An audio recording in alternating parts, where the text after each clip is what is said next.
অধিবেশনে এখন মূল্যবান নসিহত পেশ করবেন নায়েবে আমিরুল মুজাহিদিন আলহাজ হযরত মাওলানা মুফতি সৈয়দ মোহাম্মদ ফয়জুল করিম শাইখ চরমনাই দামাত বরকাতুহু আলিয়া।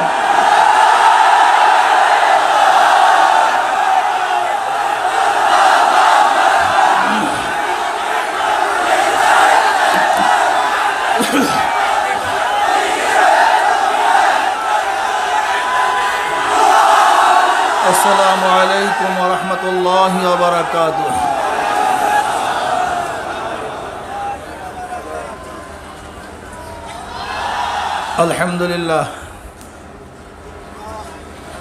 আলহামদুলিল্লাহ নাহমাদুহু ওয়া নাস্তাঈনুহু ওয়া নাস্তাগফিরুহু ওয়া নাউযু বিল্লাহি মিন শুরুরি আনফুসিনা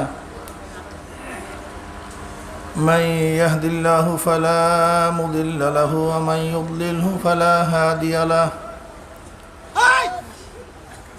ونشهد أن لا إله إلا الله وحده لا شريك له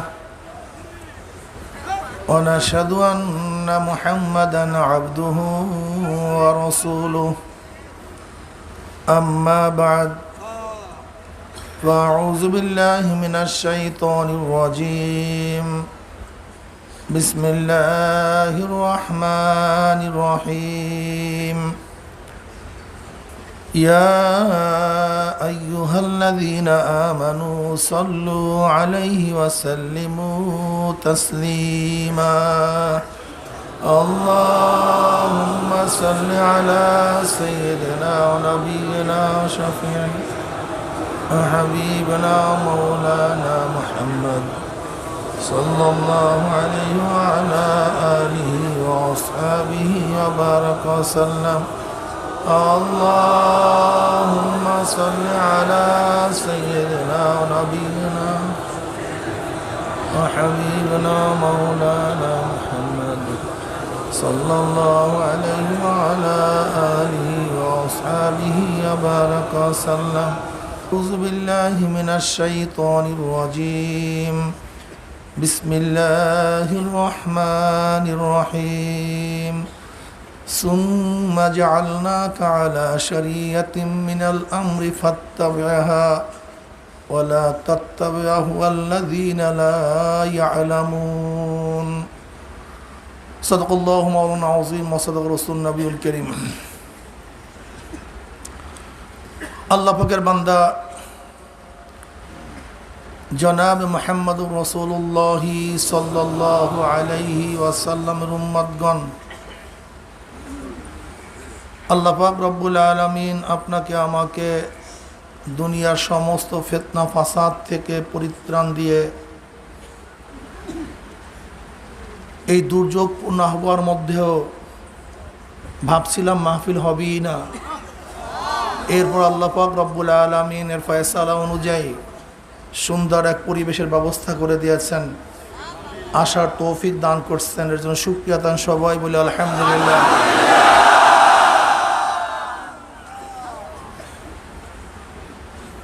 এই মাজলিস অনেক গুরুত্বপূর্ণ, অনেক দামি।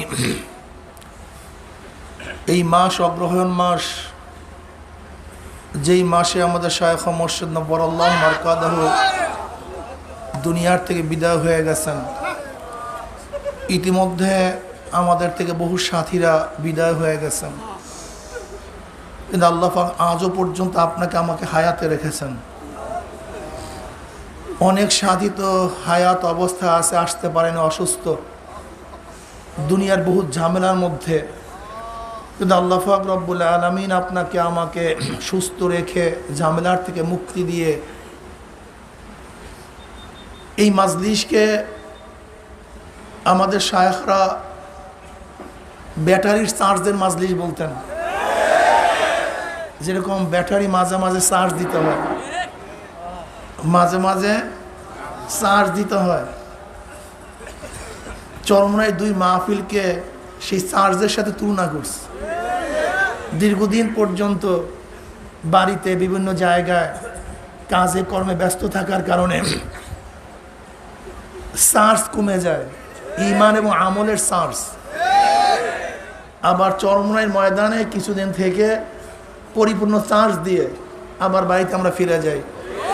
সেই চার্জ দেওয়ার জন্য আল্লাহ পাক আপনাকে আমাকে আসার তৌফিক দান করছেন। আসলে চরমনাইয়ের ময়দান একটা চার্জের ময়দান, আর এর দলিলও আছে। আল্লাহওয়ালাদের পরিবেশ তো ইমানের চার্জ হয়।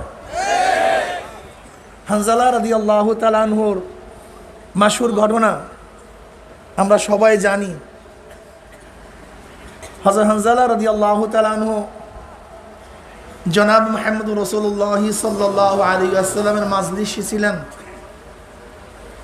নবী আলাইহিস সালাতু ওয়াস সালামের সোহবাতে থাকার সময় মনের হালাত, কলবি হালাত যে কি হয়, সে যে তার দরবারে ছিল সেই উপলব্ধি করতে পারত।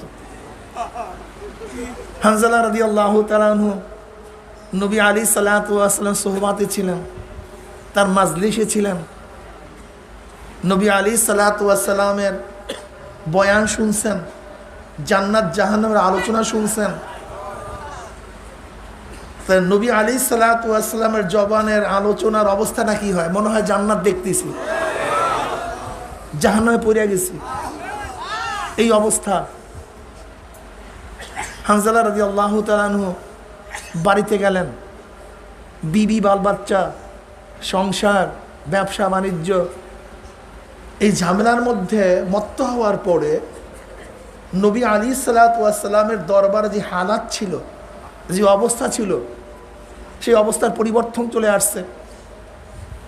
হানজালা রাদিয়াল্লাহু তাআলা হঠাৎ চিন্তা করলেন যে নবী আলাইহিস সালাতু ওয়াস সালামের সামনে এক অবস্থা, পিছনে ভিন্ন অবস্থা, নিশ্চয়ই আমি মুনাফিক হয়ে গেছি। হানজালা মুনাফিক হয়ে গেছে, হালাত চলে আসছে, হানজালা মুনাফিক হয়ে গেছে। এখন চিল্লে চিল্লে রওনা করছে, হানজালা মুনাফিক হয়ে গেছে। আবু বকর সিদ্দিক রাদিয়াল্লাহু তাআলা আনহুর সাথে দেখা পথিমধ্যে। হানজালা মুনাফিক হয়ে গেছো মানে কি বলতেছো তুমি? তুমি মুনাফিক হয়ে গেছো? বলে হ্যাঁ, হানজালা মুনাফিক হয়ে গেছে। বলে কিভাবে মুনাফিক হলা তুমি? বলে দেখেন, নবী আলাইহিস সালাতু ওয়াস সালামের মাজলিসে যখন উপস্থিত থাকি তখন কলবের যে হালাত থাকে, অবস্থান থাকে, বাড়িতে গেলে তো সেই অবস্থান থাকে না। দুনিয়ার ঝামেলার মধ্যে যখন পতিত হই, নবীর দরবারে জান্নাত জাহান্নাম উপস্থিত দেখি, কিন্তু বাড়িতে গেলে সেই অবস্থা থাকে না। কাজে অবস্থার পরিবর্তন, তার দরবারে এক, আমার বাড়িতে ভিন্ন। কাজে এইটা মুনাফিকের আলামত। বলে তাই তো, বলে আমারও তো অবস্থা এক, আমিও তো মুনাফিক হয়ে গেছি। কে সে? গোটা নবীদের পরে মর্যাদার দিক থেকে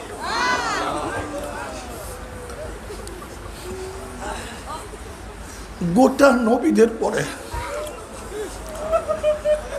মর্যাদার দিক থেকে যে এক নম্বর, সে যদি এই কথা বলতে পারে তা আপনার আমার অবস্থাটা কোথায় গিয়ে পড়ছে? আবু বকর মুনাফিক হয়ে গেছে।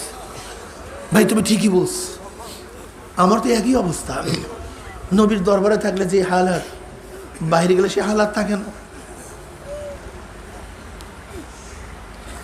উভয় গেলেন জনাবে মুহাম্মদ রাসূলুল্লাহ সাল্লাল্লাহু আলাইহি ওয়াসাল্লামের দরবারে, বলছেন ইয়া নবী আল্লাহ, আমরা তো মুনাফিক হয়ে গেছি। বলে কিভাবে তোমরা মুনাফিক হলা? আবু বকর, হানজালা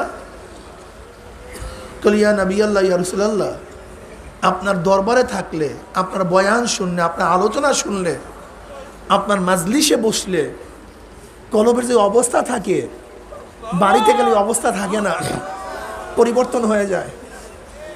কাজে আপনার সামনে এক অবস্থা, পিছনে ভিন্ন অবস্থা, কাজে মুনাফিক হয়ে গেছে। এতে তোমরা মুনাফিক হও নাই, এতে তুমি মুনাফিক হও নাই। আমার দরবারে থাকলে, আমার কাছে থাকলে তোমার যে অবস্থা থাকে, এই অবস্থা যদি সব সময় থাকতো তাহলে তোমাদের বিছানায়, রাস্তায় ফেরেশতারা তোমাদের সাথে মুসাফা করতো।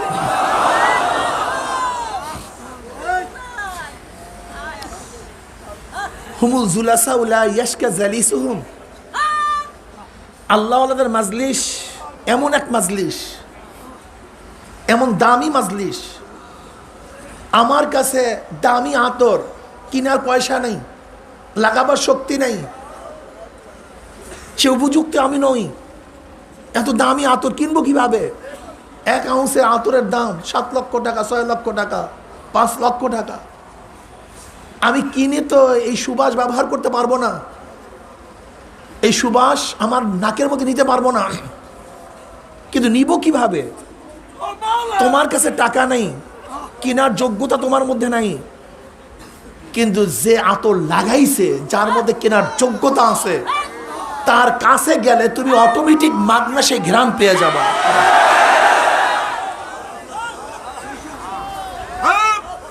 আল্লাহর মাজলিস এই দামি মাজলিস। আমি গুনাহগার, নালায়েক, নাফরমান, আমার কলবের অবস্থা ভালো না। আল্লাহ পাকের নূরের তাজাল্লি,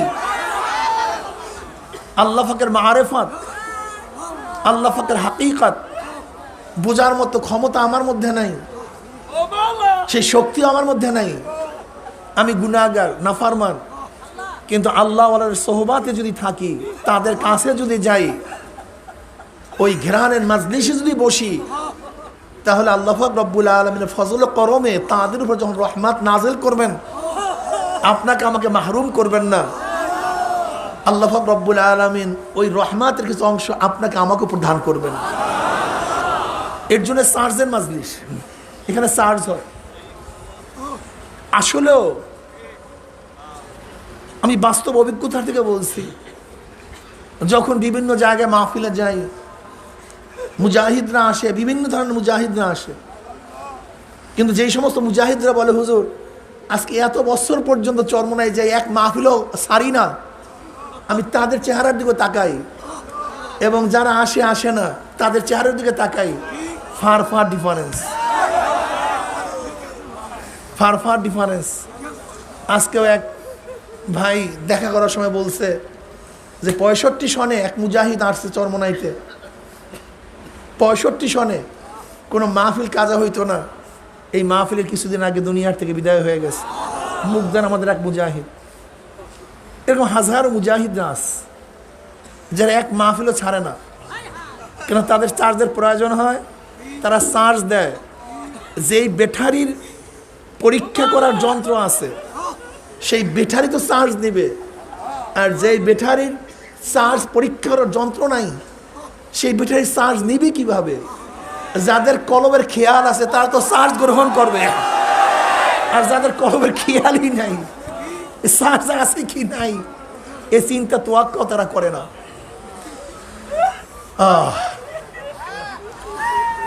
এই মাজলিস অনেক গুরুত্বপূর্ণ, অনেক দামি মাজলিস।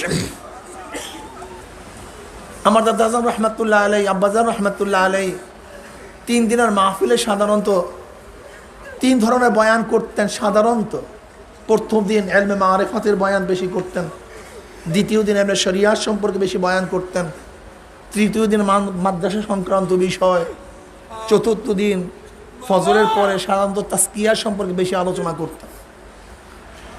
আর আব্বাজান রহমতুল্লাহ আলাই সাধারণত তার বয়ানগুলিতে সব ধরনেরই কথা সব সময় আসতো। শরিয়াত এবং মারিফাত আমরা অনেকেই মনে করি ভিন্ন এক বিষয়। শরিয়াত এক জিনিস, মারিফাত ভিন্ন জিনিস।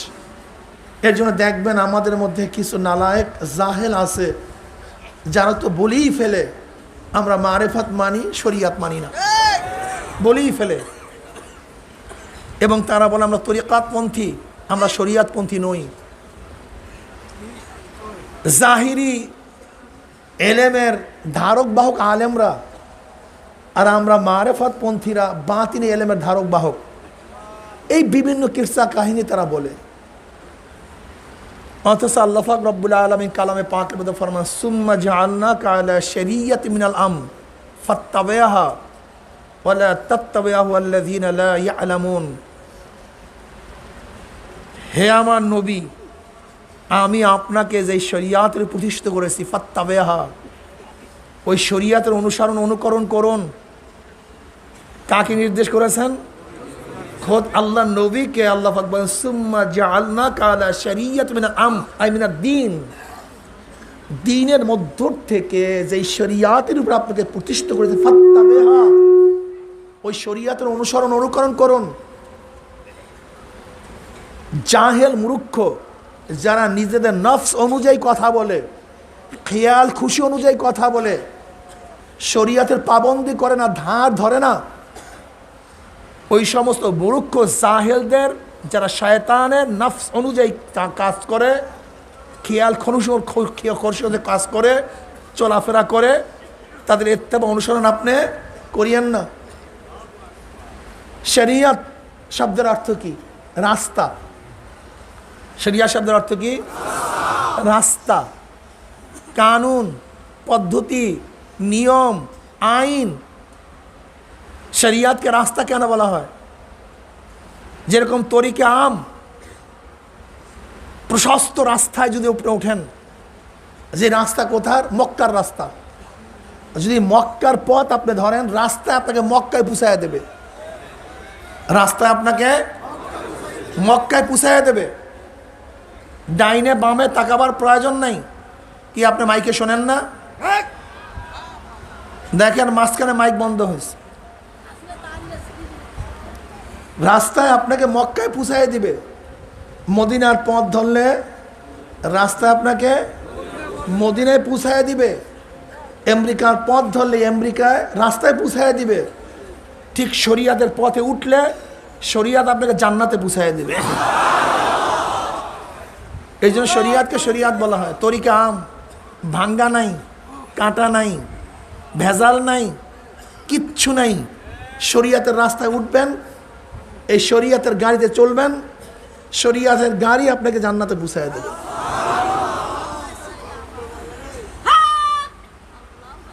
শরিয়াত জিনিসটা কি? দেখেন আল্লাহ পাকের আহকাম দুই ধরনের, আহকামে তাকবিনী, আহকামে তাশরিঈ। আহকামে তাকবিনী কি বলা হয়? কোন আহকামকে বলা হয়? যে আহকামগুলি, কানুনগুলি, নিয়মগুলি কুন ফায়াকুনের আওতাধীন। কিসের আওতাধীন? কুন ফায়াকুন। আল্লাহ পাক রব্বুল আলামিন সূর্যকে বলছে কুন ফায়াকুন, সূর্য চলতেছে। আল্লাহ পাক আসমানকে বলছে কুন, উঁচা হও, ফায়াকুন, সে উঁচা হয়ে গেছে। আল্লাহ পাক রব্বুল আলামিন আসমানকে উঁচা করছেন। আল্লাহুল্লাযী রাফা'আস সামাওয়াতি বিগাইরি আমাদিন তারাউনাহা। আল্লাহুল্লাযী রাফা'আস সামাওয়াতি, রফা শব্দ ব্যবহার করেছেন, উঁচা। আসমানকে কি করছেন আল্লাহ পাক? কত উঁচা জানি না। ওয়াযায়্যানাস সামা'আদ দুনিয়া বিমাসাবিহা ওয়াজআলনাহা রুজুমান লিশ-শায়াতিন। আল্লাহ পাক প্রথম আসমানকে তারকা রাজির দ্বারা সুশোভিত করেছেন। কোন আসমানকে? এরকম 7টা আসমান, তাই প্রথম আসমানকে আল্লাহ পাক তারকা রাজির দ্বারা সুশোভিত করেছেন। প্রথম আসমান কই? বিজ্ঞানীরা বলে অনেক তারকা আছে যা জন্ম হওয়ার পর থেকে আজ পর্যন্ত তার আলো দুনিয়াতে আসে নাই। কোরআনের ভাষায় সেই তারকাও প্রথম আসমানে, তার আলোই পৌঁছে নাই। তাহলে এখন মনে করেন সেই আসমান কোথায়? এটা আমরা জানি না। বলতে পারেন হুজুর ওই যে দেখি ওইটা কি? ওটা আমাদের চোখের সীমার শেষ। কিন্তু আসমান আমরা দেখি না, আমাদের চোখের উপরে আসমান। সূর্য দেখি, সূর্য তো আসমানের মধ্যে, কি কথা ঠিক না? অথচ 9,30,00,000 মাইল দূরে সূর্য দেখি। ওই যে ছোটো ছোটো তারকাগুলি দেখেন, তা সূর্যের চেয়ে অনেক অনেক উপরে। আবার অনেক তারকা আছে তার উপরে, সেটা আরও উপরে, তার উপরে আরও উপরে। আল্লাহুল্লাযী রাফা'আস সামাওয়াতি বিগাইরি আমাদিন তারাউনাহা। ওই খোদা, ওই আল্লাহ যিনি রফা, উঁচা করেছেন আসমানকে, যা তোমরা দেখতেছো, বিগাইরি আমাদিন, খুঁটি ব্যতীত, কোনো খুঁটি নেই। কিভাবে? কোন আসমান তুমি উঁচা হও, ফায়াকুন, সে উঁচা হয়ে গেছে, সে উঁচা। আল্লাহ পাক উঁচার ব্যাপারে রফা শব্দ ব্যবহার করেছেন। এইভাবে আল্লাহ পাক রব্বুল আলামিন আলেমদের শান বয়ান করতে গিয়ে রফা শব্দ ব্যবহার করছেন। কি শব্দ ব্যবহার করছেন? যে আল্লাহ পাক রব্বুল আলামিন মুমিনদের শান এবং মানকে উঁচা করে ফেলছেন। কি কথা ঠিক না?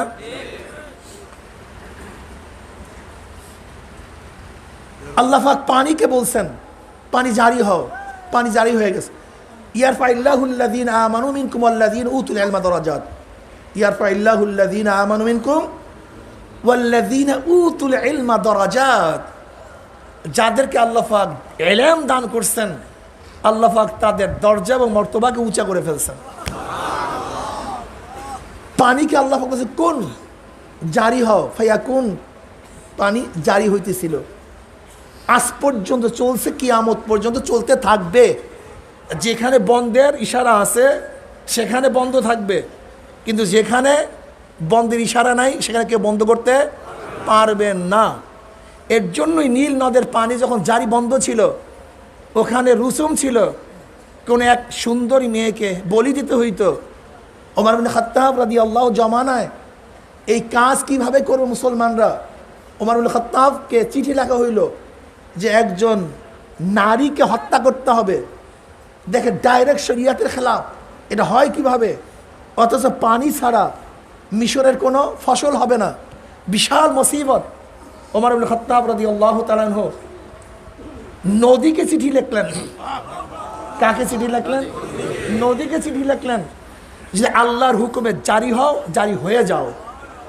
এই চিঠি ফালাইতে দেরি, নদী জারি হইতে দেরি করে নেই।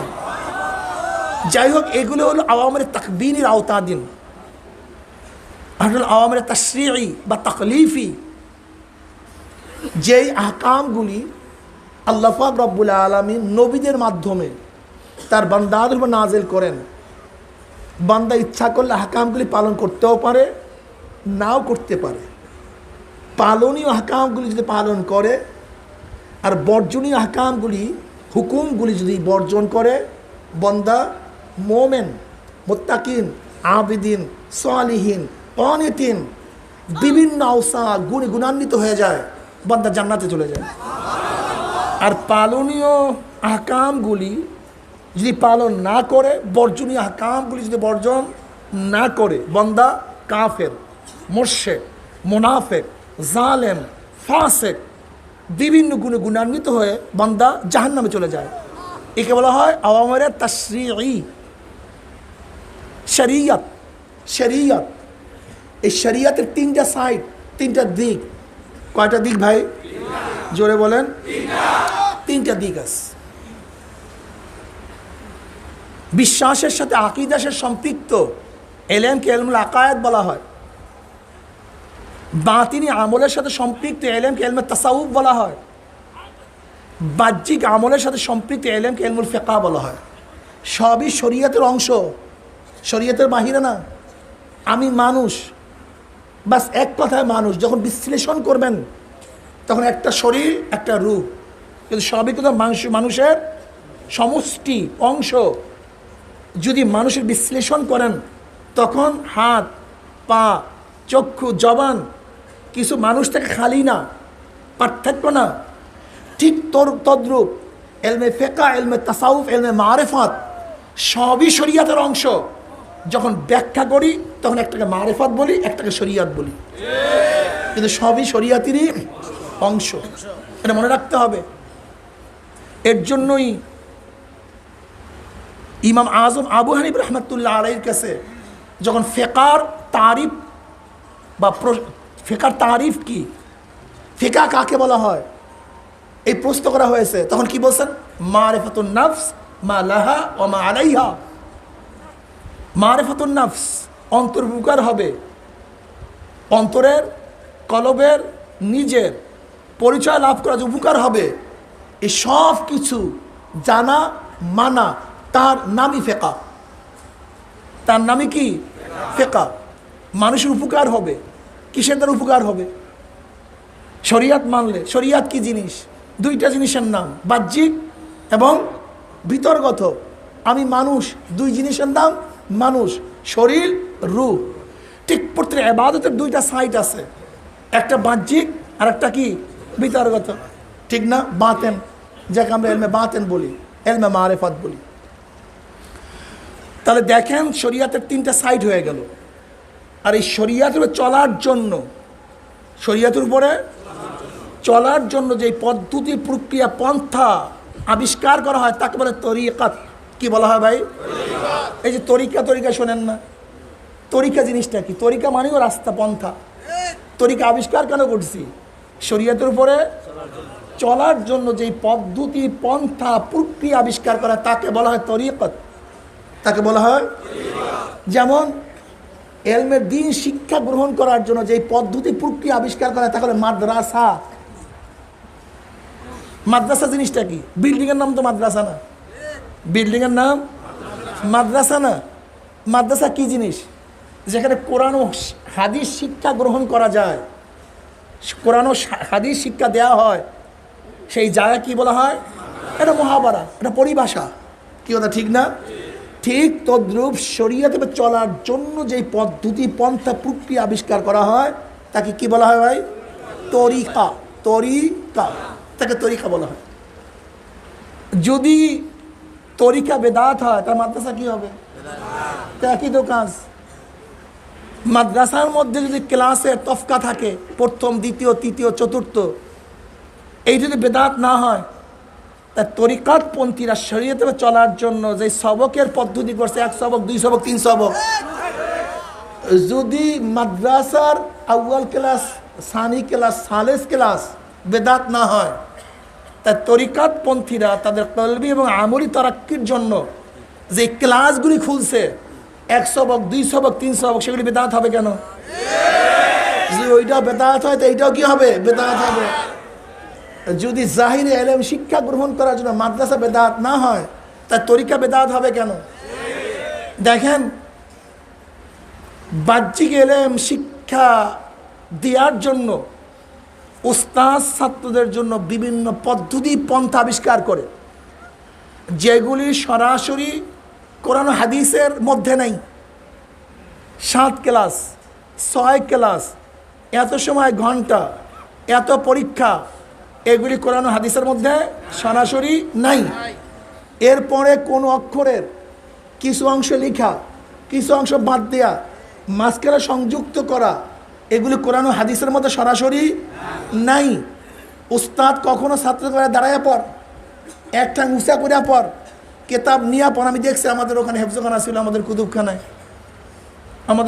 হেফজখানা ছিল। আমার অনেক মাসালা হল হয়ে গেছে ওই সময়। দেখি হাফেজ সাহেব কোনো ছাত্রকে কোরআন শরীফ হাতে দিয়ে 1 পা উঠাইয়া বলে, কোরআন শরীফ এরকম কি নিয়ে পড়তে থাক, পাও একটা জাগানো, 1 পায়ে দাঁড়ানো, কোরআন শরীফ। এখন আমি তখন চিন্তা করতাম যে কোনো মৌলবীর কাছে যদি প্রশ্ন করা হয়, এই যে কোরআন শরীফ এইভাবে পড়তে আছে, এটা কোথায় কোরআন হাদিসের মধ্যে আছে, এটা দেখা দাও তো একটু। আবার দেখলাম পড়তেছে খ খ খ খ খ। আমি কি ঘটনা কিরকম করতে আছে কেন? আমরাও পড়ছি এরকম। এখন যদি কেউ বলে ভাই ঘ ঘ করতে আসেন, গলামলা ফাটাইয়া ফলাইতে আসেন, এটা দলিল জানতো ভাই কোরআন হাদিস দিয়া, গাইন এরকম শিখতে হবে, যে কাকের মতো উদাহরণ দিয়ে কোরআন হাদিসের মধ্যে দলিল জানতো।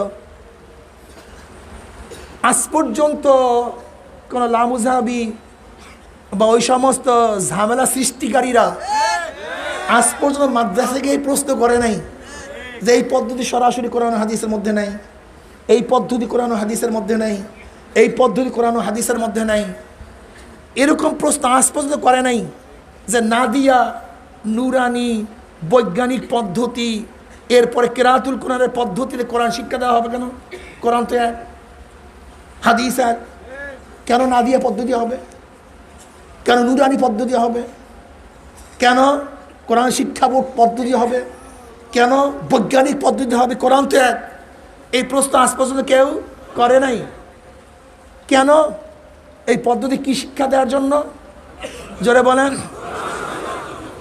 এখানে কোন পদ্ধতি কোরআন শিক্ষা দেওয়া হয়? নাদিয়া।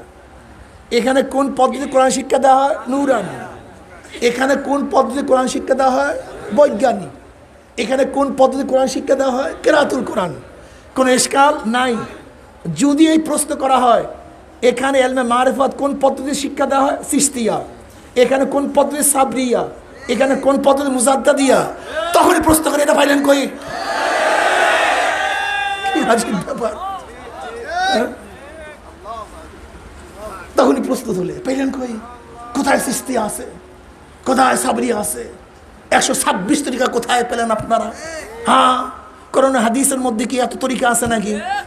আমি যদি বলি ভাই কোরআন ও হাদিস শিক্ষা গ্রহণ করার জন্য যদি এত মাদ্রাসা থাকতে পারে, যদি তফসির শিখার জন্য হাজারো তফসির থাকতে পারে, যদি এলমে হাদিসের এত সারা শরুয়াত থাকতে পারে, এলমে ফিকার এত কিতাব থাকতে পারে, এত পদ্ধতি পন্থা থাকতে পারে, তাহলে এলমে মারিফার শিক্ষা গ্রহণ করার জন্য 126 তরিকা তো মাত্র যা পাইছি, কিন্তু এখানে হাজার তরিকার অসুবিধা কোথায়? সমস্যা কি? এখন বলতে পারেন হুজুর আপনারা কেন লেখেন চিশতিয়া সাবরিয়া তরিকা, জান্নাতে যাওয়ার সহজ পদ্ধতি? আরে ভাই এই পাইলেন কই সহজ পদ্ধতি? এটা কোনো কোরআন ও হাদিসের মধ্যে আছে? অথচ আপনারা লিখেন যে নাদিয়া নুরানি কোরআন শিক্ষা সহজ পদ্ধতি। এই কথা বলেন না কেন? যদি ওখানে সহজ পদ্ধতি সেট করলে আপত্তি না হয়, তা জান্নাতের সহজ পদ্ধতি আপনাকে বললে যে আপনার আপত্তি হবে কেন? নবী আলাইহিস সালাম হাজারো সহজ পদ্ধতি বলে নাই যে মহিলাদের জন্য এই কাজগুলি করলে জান্নাতে যাওয়া সহজ পদ্ধতি, পুরুষদের জন্য এই কাজ করলে জান্নাতে যাওয়া সহজ পদ্ধতি, এই আমলটা করলে জান্নাতে যাওয়া সহজ পদ্ধতি। আজিব ব্যাপার, কি অবস্থা দেখেন তো। নবী আলাইহিস সালাম কত জায়গায় জান্নাতের সহজ পদ্ধতি বাতায় দিচ্ছে, এতটুকু আমল করো জান্নাতে যাওয়ার সহজ পদ্ধতি, এইটা আমল করো জান্নাতে যাওয়ার সহজ পদ্ধতি। তা আমার নবী আলাইহিস সালাম জান্নাতে যাওয়ার যে সহজ পদ্ধতি বাতিয়ে থাকেন, তাহলে সেই পদ্ধতি অনুযায়ী কেউ যদি বলে এই যে জান্নাতের সহজ পদ্ধতি, এটা কি বেদাত হবে না হাকিকত হবে? এইটাই তো ঠিক হবে, এইটাই তো হওয়া উচিত।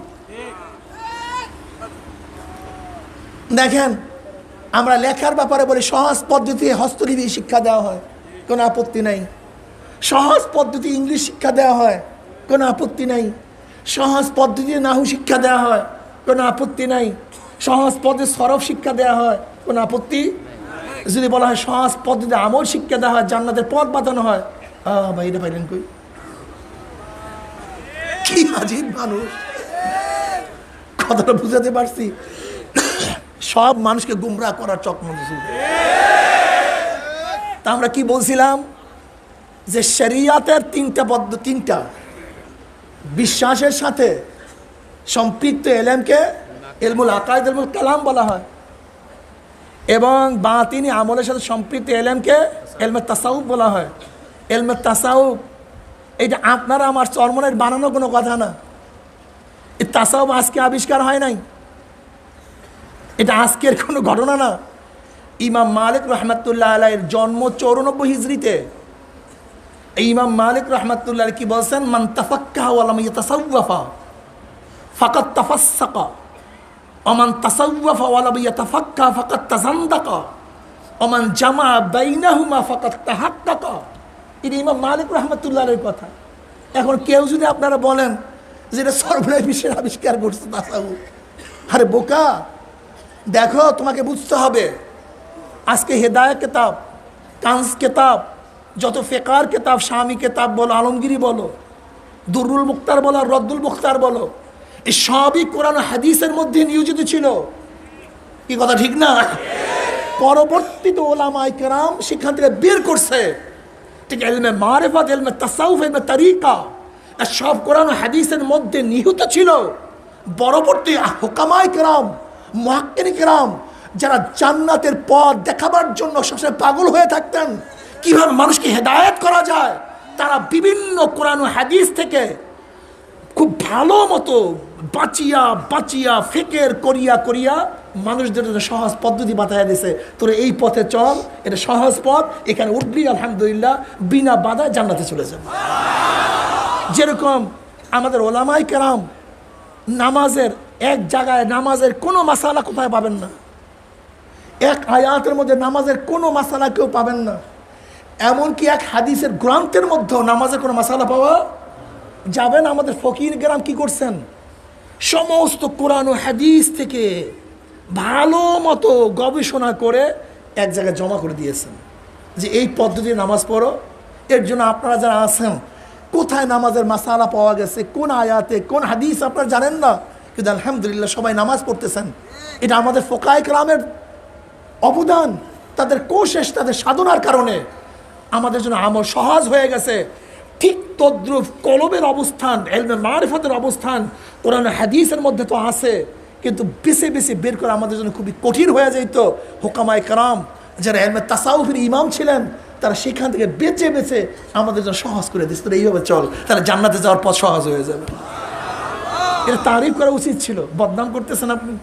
উচিত ছিল তারিফ করা, আর করতেছি বদনাম। আল্লাহ আমাদের সবাইকে মাফ করে দেন। তরিকার উপর চলার পরে, তরিকাতের উপর চলার পরে, এখন কি তরিকাতের চলা মানে কি? তরিকাত আবিষ্কার কেন হয়েছিল? শরীয়তের উপর চলার জন্য। এখন যদি আমি ডাইরেক্ট বলি যে তরিকাতের উপর যে চলার জন্য, তরিকাতের উপর চলা, তাহলে কি শরীয়তকে বাদ দেওয়া হয়? আরে ভাই, তরিকাতের রাস্তা তো আবিষ্কারই হয়েছে শরীয়তের উপর চলার জন্য। কি কথাটা বোঝাতে পারি নাই? এই তরিকাতের উপর চলার পরে, তরিকাতের উপরে চলার পরে কলবের মধ্যে আল্লাহ পাকের আওসাফের, আল্লাহ পাকের মাখলুকাতের বহুত গুরু রহস্য অন্তরের মধ্যে ধরা পড়ে। হ্যাঁ, বুঝেন নাই? আল্লাহ পাক সূর্য বানাইলো কিভাবে, আসমান বানাইলো কিভাবে, পানি বানাইলো কিভাবে, বাতাস বানাইলো কিভাবে, গাছ বানাইলো কিভাবে, মাছ বানাইলো কিভাবে। আল্লাহ পাকের মাখলুকাত, হাল তারা মিন ফুতুর, সুম্মারজিল বাসারা কাররাতাইনি ইয়ানকালিব ইলাইকাল বাসারু খাসিয়্যান ওয়া হুয়া হাসির। তাকা, আমার মাখলুকাতের দিকে তাকা, দেখ কোনো ভুল আছে নাকি? আল্লাযীনা ইয়াযকুরুনাল্লাহা কিয়ামান ওয়া কুউদান ওয়া আলা যুনুবিহিম ওয়া ইয়াতাফাক্কারুনা ফি খালকিস সামাওয়াতি ওয়াল আরদ মা খালাকতা হাযা বাতিলান সুবহানাকা ফাকিনা আযাবান নার। হ্যাঁ, রব্বানা মা খালাকতা হাযা বাতিলান সুবহানাকা ফাকিনা আযাবান নার। বাস দেখ, তোরা তাকা, বারবার তাকা। এই আল্লাহ পাকের মাখলুকাতের বহুত গুরু রহস্য অন্তরের মধ্যে জাগ্রত হয়, তাকে বলা হয় হাকিকত। তাকে বলা হয় কি? হাকিকত। এই হাকিকত তরিকাত চলার পরে আল্লাহ পাকের আওসাফের বহুত গুরু রহস্য অন্তরের মধ্যে জাগ্রত হয়, তাকে বলা হয় মারেফত। তাকে বলা হয় কি? মারেফত। আল্লাহ পাক রহমান, রহিম, গফফার, সত্তার, আদের, সাবের, সত্তার, এই সমস্ত গুণগুলির মূল রহস্যটা কি? আল্লাহ পাকের এক একটা গুণের নূর কলবের মধ্যে জাগ্রত হয়, তাকে বলে মারেফত। তাকে বলা হয় মারেফত। যখনই আল্লাহ পাকের গুণ সম্পর্কে পরিচয় বান্দা পায়, তখন আল্লাহ পাকের জন্য পাগল হয়ে যায়। কেন? যে যার পরিচয় পায় সে তার পাগল হয়, সে তার কি হয়? এই বাস যখন মারেফতের লাইনে মানুষ চলে যায়, তখন জেদার দেখতা হো মাই তু হি তু হ্যায়, তু হি তু হ্যায়, তু হি। এই শুরু হয়ে গেছে। এবার আর কিছু নেই, এবার সব সময় টেনশন। আমার মাওলায় কোথায় পাবো, কিভাবে পাবো, এই অন্তরের মধ্যে জ্বালা শুরু হয়ে যায়। এখন আর মাওলা ছাড়া কিচ্ছু বুঝে না। এখন কি অবস্থা হয়, তার হালাত কি হয়? ইন্না সলাতি ওয়া নুসুকি ওয়া মাহইয়াই ওয়া মামাতি লিল্লাহি রাব্বিল আলামিন। এই হালাত, এই আয়াতের তো আসলে মূল হালাত আমরা বুঝি না, হাকিকত বুঝি না।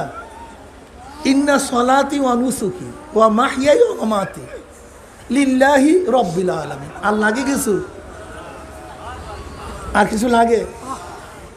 আমার জানি ইবাদত, আমার মালি ইবাদত, আমার বাঁচিয়া থাকা, আমার মৃত্যুবরণ করা লিল্লাহি রাব্বিল আলামিন। এই শুরু হয়ে গেল। আসলে কি আমাদের বাঁচা কিসের জন্য?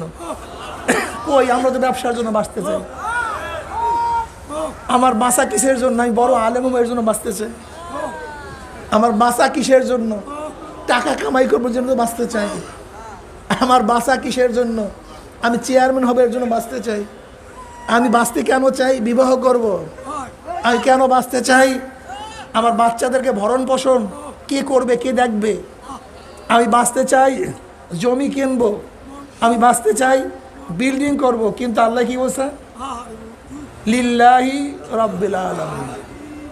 আমি বাঁচতে চাই নামাজ পড়ব, আমি বাঁচতে চাই রোজা রাখব, আমি বাঁচতে চাই ইবাদত করব, আমি বাঁচতে চাই জিকির করব, আমি বাঁচতে চাই তেলাওয়াত করব, আমি বাঁচতে চাই দাওয়াত দেব, আমি বাঁচতে চাই আল্লাহর পথে যুদ্ধ করব,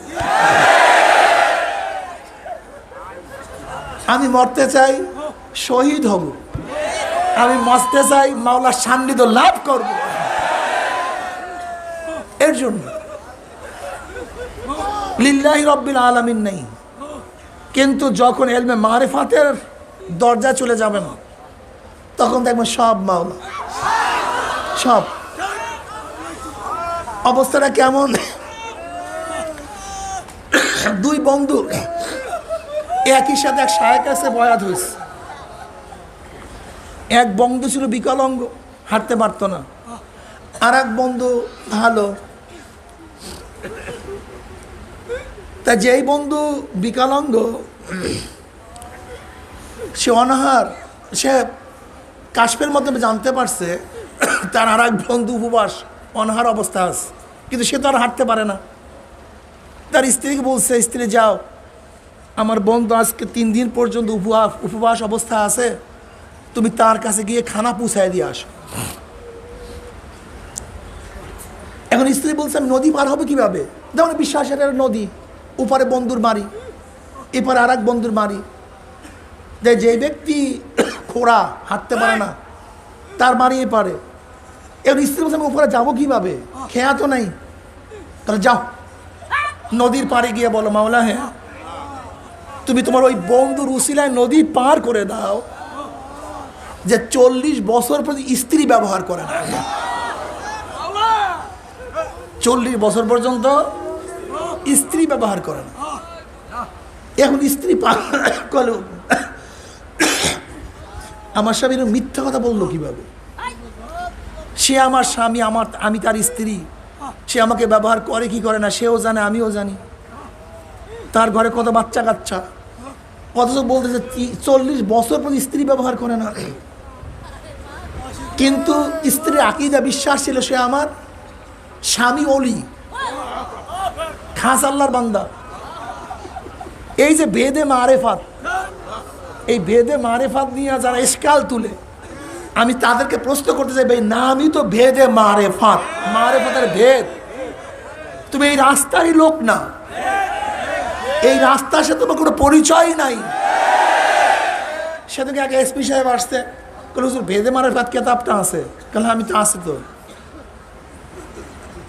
আমি বুঝছি যে কেউ হয়তো বা কিছু ওনার মাথার মধ্যে দিয়েছে। আমি বললাম দেখেন আপনাদের পুলিশের কিছু টার্ম আছে, কিছু শব্দ আছে যেগুলো পুলিশি ভাষা, এটা অন্য অন্য ডিপার্টমেন্টের লোক এই ভাষা বুঝবে না। ডাক্তারদের ভাষা কিছু টার্ম আছে, ডাক্তারের বাইরে ইঞ্জিনিয়ারের টার্ম বুঝবে না। আবার ইঞ্জিনিয়ারদের কিছু ভাষার টার্ম আছে যে ইঞ্জিনিয়ারের বাইরে অন্য কেউ বুঝে না। সাহিত্যিকদের কিছু ভাষা আছে যা সাহিত্যিক ছাড়া অন্য কেউ বুঝবে না। ফকিদের কিছু ভাষা আছে, কথাটা বোঝাতে পারি নাই। যেমন সুন্নাত শব্দ, সুন্নাত শব্দ কোরআনের মধ্যে আসছে, হাদিসের মধ্যে আসছে, ফিকহের মধ্যে আসছে। একই সুন্নাত শব্দ, একই হুবাহু একই লেখা, কিন্তু কোরআনের ভাষায় এক অর্থ, হাদিসের ভাষায় ভিন্ন অর্থ, ফিকহের ভাষায় সম্পূর্ণ ভিন্ন অর্থ, একই সুন্নাত। তা ফিকহের কিছু শব্দ আছে, টার্ম আছে যেগুলি তাদের এলেমের সাথে সম্পৃক্ত, অন্য কেউ বুঝবে না। তাই আমি বলছি মারেফাত পন্থীদেরও কিছু ভাষা আছে যেগুলি মারেফাত পন্থীদের জন্য সম্পৃক্ত, অন্য কেউ বুঝবে না। এই টান বুঝতে গেলে তাদের এই এলেম আপনাকে শিখতে হবে, এছাড়া বুঝবেন না। আমি বললাম যদি কোনো জায়গায় ইশকাল বাজে আমাকে প্রশ্ন করিয়েন, কিতাব নিয়ে যান। এখন স্ত্রী তো তার স্বামীর উপর আস্থা আছে, আমার স্বামী আল্লাহর ওলি, গিয়া বলতেছে দেখেন টানটা কোন জায়গায়, এই ঘটনা বললেই বুঝতে পারবেন আসলে হাকিকতটা কি এবং মারেফাতটা কি। গিয়া নদীর পেয়ে বলতেছে মাওলা তোমার ওই বন্দার উসিলে আমাকে নদী পার করে দাও। যে 40 বছর পর স্ত্রী ব্যবহার করে না। দেখেন আবার জাহিরিওয়ালারা, মানে যারা এই লাইনের না, তারা বলবে হুজুরে কি শাক শুরু করছে। আমি দলিল দিতে আসি, দেখেন বুখারীর মধ্যে কারামতের বয়ান আছে। ওই যে এক ব্যক্তি একজনার থেকে 1000 দিরহাম ধান নিছে, সময় মতো পাঠায় দিবে, কিন্তু পার হওয়ার কোনো খাওয়া পায় না, পার হওয়ার কোনো খাওয়া পায় না। একজনের কাছে আগেই দিরহাম পাঠায় দিছে, কিন্তু মনের মধ্যে ওয়াসওয়াসা যে সময় মতো পৌঁছলো কিনা, ওয়াদা খেলাফ না হয়। আর আমাদের মুজাহিদরা আমার সাথে ওয়াদা খেলাফ করে, বারবার ওয়াদা খেলাফ করে, বারবার ওয়াদা খেলাফ করে। আমি চিন্তা করি, মানে আমার সাথে তোমার ওয়াদার অবস্থা এই, তো বাহিরে তুমি কি করো আল্লাহ ভালো জানে। টুপি তো লাগাইছো, জুব্বা তো পরছো, দাড়ি তো রাখছো, হ্যাঁ। আর শায়েখ রহমাতুল্লাহ আলাইহি, আমি ওনাকে এত গুরুত্ব দেই বাপ হিসাবে না, কাছে থেকে দেখছিল কি জিনিস, কি জিনিস। আজকে আমার মতো মৌলবী ওয়াদা দিছে মাহফিলে যাব, কোনো রকম জ্বর হইলে, একটু স্বাস্থ্য খারাপ হইলে, সেহাত খারাপ, যেতে পারবো না, সেহাত খারাপ, যেতে পারবো, ওয়াদা ছিল যাওয়ার। অথচ মুনাফিক আলামত কি, যা ওয়াদা আখলাফা, আলামতে মুনাফিক, একটু সেহাত খারাপ, যেতে পারবো না। আর আব্বাজান রহমাতুল্লাহ ওয়াদা রক্ষা করার জন্য 10 নাম্বার সিগন্যাল অতিক্রম করে তারা মাহফিলে হাজির হয়েছে। আমি দেখি নাই জীবনে ওয়াদা খেলাফ করতে আমার বাবাকে, জীবনে দেখি নাই ওয়াদা খেলাফ করতে। দরবেশ আর আলেম আর মুফতি আর মুহাদ্দিস, ওয়াদা খেলাফ। ওয়াদা দেওয়ার আগে চিন্তা করো। আল্লাহ পাকের শুকর, আমি তো কাউকে কোনো ওয়াদা দিলে আগে চিন্তা করে ওয়াদা পালন করতে পারবো কি পারবো না। আল্লাহ না করে কোনো ঘটনা ঘটলে আগেই জানায় দেয়, ভাই অবস্থায় কি করব, ওয়াদা খেলাফ। তুই বুখারী উল্টায় দেখো, ওই ব্যক্তি চিন্তা করছে ওয়াদা মতো যদি টাকা না পুষাতে পারি, একজনের কাছে পাঠায় দিস, কিন্তু মনের মধ্যে সন্দেহ, যদি না পুষে কি অবস্থা হবে। তিনি কি করছেন, আল্লাহর ভরসা করে একটা কাঠের বাক্স বানাইছে, কাঠের বাক্সের মধ্যে সেই দিরহাম রাইখা নদীর মধ্যে ছাইড়েছে, আল্লাহ তুমি এই টাকা তার কাছে পৌঁছায় দাও।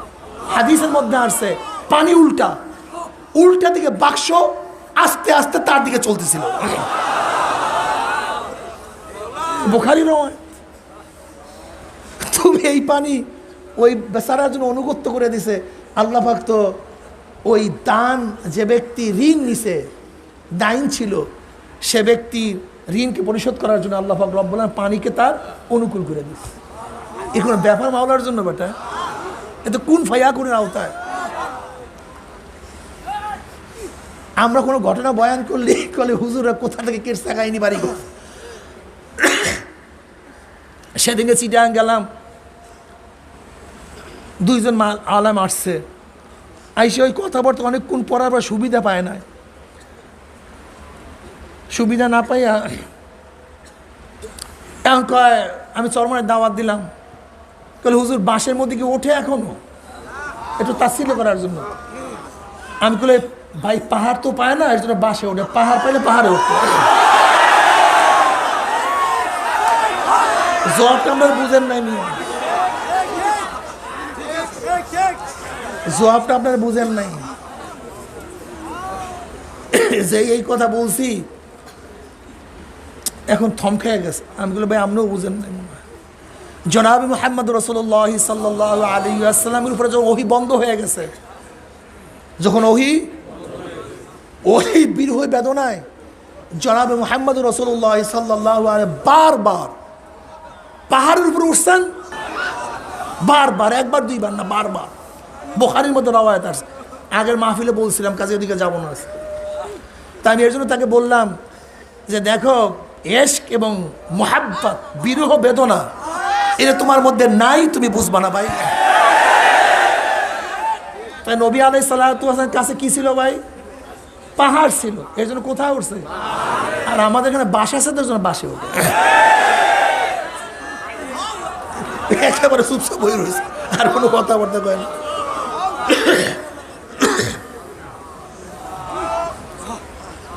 কাল হুজুর উপরের দিকে ওঠে কেন? এইটাই তো ধারণা। ওটা আমাদের ধারণা। যেমন ওই রেজাউল খান আবরার সাহেবের জবাব দিয়েছে যে আল্লাহ পাক যদি সব জায়গায় থাকে তাহলে আমরা আসমানের দিকে হাত উঠাই কেন? বলে এইটা দোয়ার আদব। তার মানে আল্লাহ উপরেই আসে বিদে হাত উঠে, তা না, এটা দোয়ার আদব। কি কথা ঠিক না? মানুষ উপরের দিকে যাইতে চায়, নিচের দিকে যাইতে চায় না। এমনি এশক এবং মারফত যখন চলে আসে তখন উপরের দিকে জাগতে চায়। কথা ঠিক না? যেই মৌলবীর এই উদাহরণ দিয়েছে আসতে তাইতে চলে গেছে, আর দিকে কোনো কথাবার্তাই কয় না। তা উনি তো গিয়া নদী ব্যাগে বলছে, মাওলা হ্যাঁ তুমি তোমার ওই অলির উসিলে আমাকে নদী পার করে দাও, যে 40 বছর প্রতি স্ত্রী ব্যবহার করে নেই। আল্লাহর কি কৃষ্ণা, নদীর পানি শক্ত হয়ে গেছে। কি শক্ত হইতে পারে কি পারে না? ওই টাকার বাক্স উল্টা দিকে যাইতে পারে কি পারে না? পানি শক্ত হয়ে গেছে, পার হয়ে চলে গেছে। গিয়া দেখে আসলে ঘটনা তাই। 3 দিন পর্যন্ত কিছু মিলাতে পারে নাই, খাইতে পারে নাই। পর্দার আড়ালে খানা খাওয়াইছে। এখন বলতেছে আমি যাবো কিভাবে, নদী পার হবো কিভাবে, খেয়া তো নাই, আসছো কিভাবে? বলে এরকম বইলিয়া নদী পার হয়ে আসছে। বলে যাও এবার গিয়া নদীর পাড়ে গিয়া বলো, মাওলা হে তোমার ওই অলির উসিলা তুমি নদী পার করে দাও, যে 40 বছর পর্যন্ত খানা খায় নাই।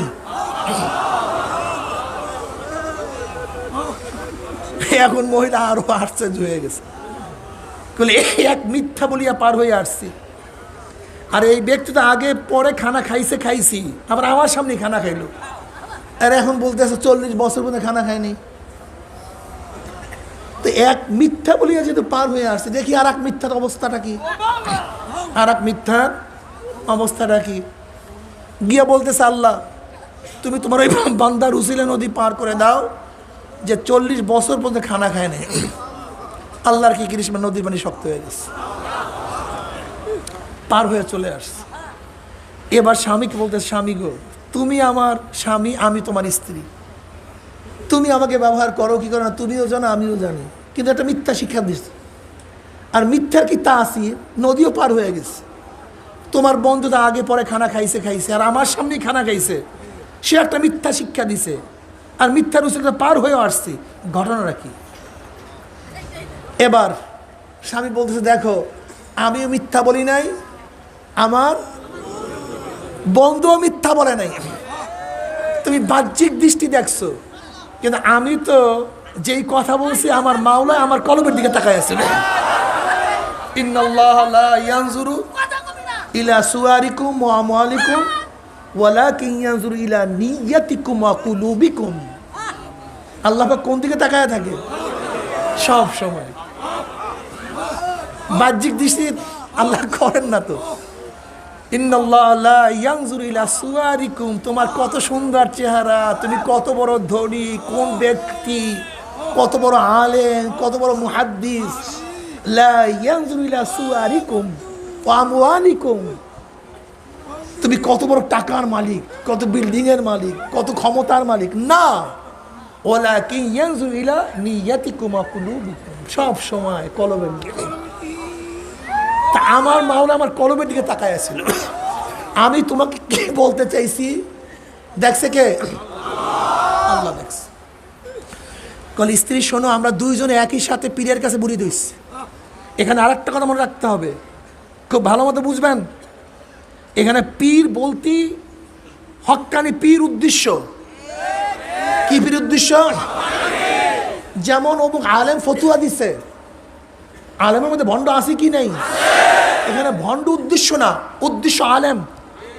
অমুক ফকি ফতুয়া দিছে, ফকির মধ্যে ভণ্ড 2 নম্বর আছে কি নাই? আবুল ফজল ফয়জি আছে কি নাই? কিন্তু উদ্দেশ্য সহি হক ফকি। ঠিক পীর ভণ্ড, এটা উদ্দেশ্য না, উদ্দেশ্য হক। জোরে বলেন কি?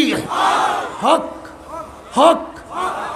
এখন কেউ যদি বলে আলেমরা সুপারিশ করবে, এটা কি শিরক হবে? কেউ যদি বলে পীরেরা সুপারিশ করবে, এটা কি শিরক হবে? কেউ যদি বলে জান্নাতীরা সুপারিশ করবে, এটা কি শিরক হবে? মনে রাখতে হবে পীর কি জিনিস, যার মধ্যে দুইটা জিনিস আছে, এলমে জাহের, এলমে বাতেন। ফকি সাহেব সে আলেম না? জোরে বলে সে আলেম না? তাকে ফকি বললেন কেন? মুফতি সাহেব সে কি আলেম না? তাকে মুফতি বললেন কেন? মুহাদ্দিস সাহেব সে কি আলেম না?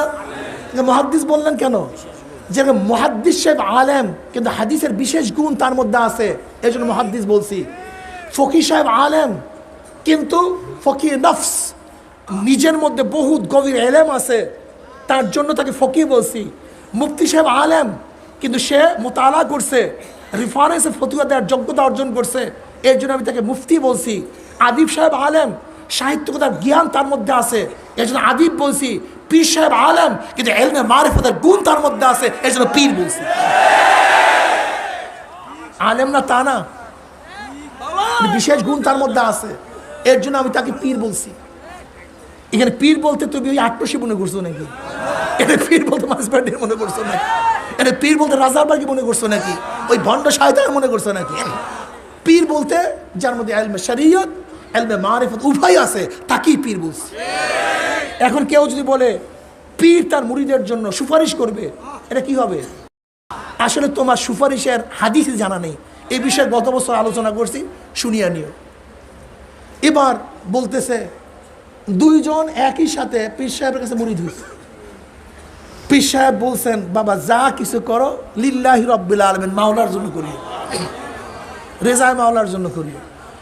ওই দিন নিয়াত করছি যা কিছু করব কার জন্য? আল্লাহর জন্য। দেখো আমি তোমাকে বিবাহ করছি, কেন করছি? আল্লাহর হুকুম পালন করার জন্য। আমি তোমার সাথে মিশি, সোহবাতে যাই, আমার নিজের খায়েশের জন্য নয়, নিজের শারীরিক চাহিদা মিটাবার জন্য নয়। আল্লাহ পাক ওয়াশিরু হুন্না, তোমরা স্ত্রী ব্যবহার করো, তাদের সাথে চলো ফেরো থাকো, এই কারণে আল্লাহর হুকুম পালন করার জন্য, নিজের জন্য না। আল্লাহ হুকুম করছেন বিধায় আল্লাহর হুকুম পালন করছি। আমার উদ্দেশ্য ছিল কি, ও মাওলা হে, তুমি তোমার ওই বন্দার উসিলায় নদী পার করে দাও, যে নিজের জন্য বিবাহ করে নাই, বরং তোমার হুকুম পালন করার জন্য বিবাহ করছে, তার উসিলায় নদী পার করে দাও। আমার বন্ধু গোস্ত বাড়াবার জন্য খায় না, আমার বন্ধু শরীরকে তাগড়া করার জন্য খায় না, আমার বন্ধু বাঁচার জন্য খায় না। আল্লাহ পাক বলছে কুলু ওয়াশরাবু, খাও পান করো, আল্লাহ পাকের হুকুম। আমার বন্ধু কি বলছে? মাওলা হে, তোমার ওই বন্দার উসিলায় নদী পার করে দাও, যে নিজের বাঁচার জন্য, নিজের স্বাস্থ্য ঠিক রাখার জন্য, নিজের যৌনতাকে বাড়াবার জন্য খাদ্য খায় তা না, বরং তোমার হুকুম পালন করার জন্য খাদ্য খায়, ওই বন্দার উসিলায় নদী পার করে দাও। ইন্না সলাতি ওয়া নুসুকি ওয়া মাহইয়াই ওয়া মামাতি লিল্লাহি রাব্বিল আলামিন। যা কিছু করি, আমার হায়াত, আমি কেন বাঁচতে চাই, আমার বাঁচার কারণটা কি? নবী আলাইহিস সালাতু কি বলছেন? ওই হায়াত সবচেয়ে উত্তম হায়াত, যেই হায়াত লম্বা হবে নেকিও বেশি হবে।